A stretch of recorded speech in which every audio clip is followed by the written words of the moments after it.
revela o mesmo exame. O gânglio descoberto na ministra tinha 2,5 centímetros.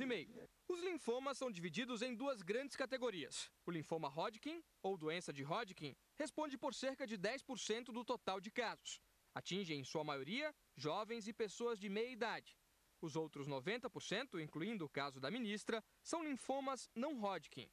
O linfoma não Hodgkin tem uma prevalência maior acima da 5ª década de vida. Se caracteriza por aparecimento desses gânglios em qualquer região do nosso corpo.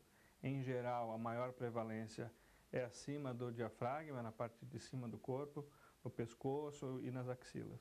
O subtipo do linfoma da ministra é o das grandes células do tipo B. O que acontece quando se tem um tumor não Hodgkin de células B? O que acontece com o corpo exatamente? Os linfomas de célula B são tumores que podem crescer de maneira rápida ou de maneira indolente, um crescimento muito lento. Existem pessoas que podem conviver com linfoma sem saber do seu diagnóstico e mesmo virem a falecer de outra causa que não o linfoma. E pessoas que têm uma doença que se comporta de uma maneira mais agressiva, invadindo órgãos, estruturas e necessitam de tratamento muito rápido, muito precoce. A ministra tem o caso mais agressivo, que, no entanto, também é de tratamento mais eficaz. O que diferencia os números de 1 a 4? O linfoma ele é estagiado em 4 fases. O estágio 1, onde você tem um comprometimento de um único setor, por exemplo, só na axila ou só no pescoço.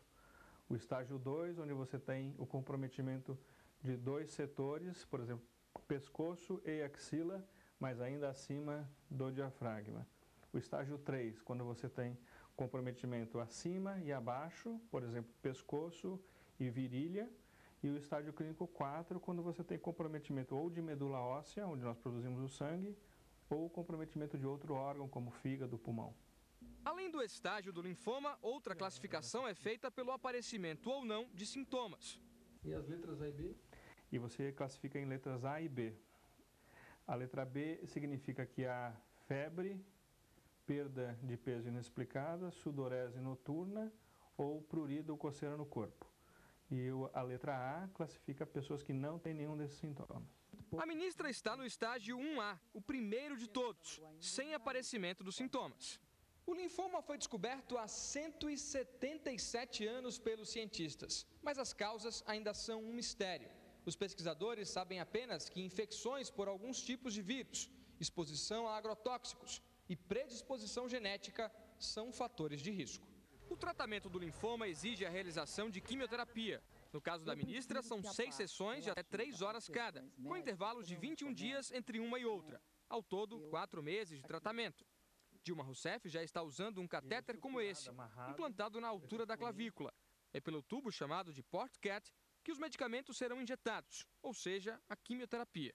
A ministra tem veias difíceis de puncionar, não tem uma rede venosa de fácil acesso e esse catéter facilita muito.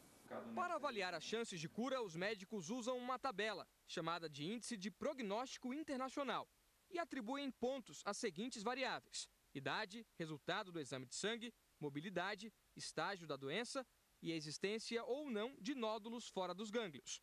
Somando-se os pontos, chega-se ao resultado. Por não ser o médico da ministra, esse hematologista alerta que só pode falar em tese e diz que um paciente com as características dela tem excelentes chances de cura.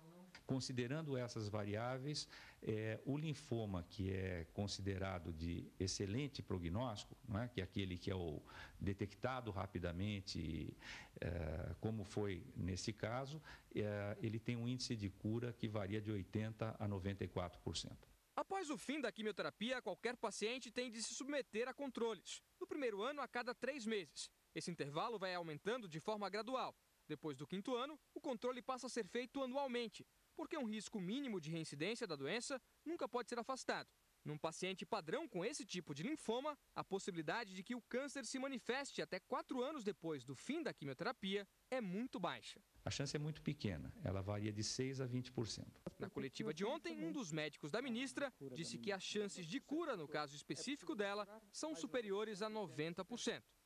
É altíssima, é mais de 90% de chance de cura. o show de Ronaldo. O fenômeno desequilibra e deixa o Corinthians com a mão na taça do Paulistão.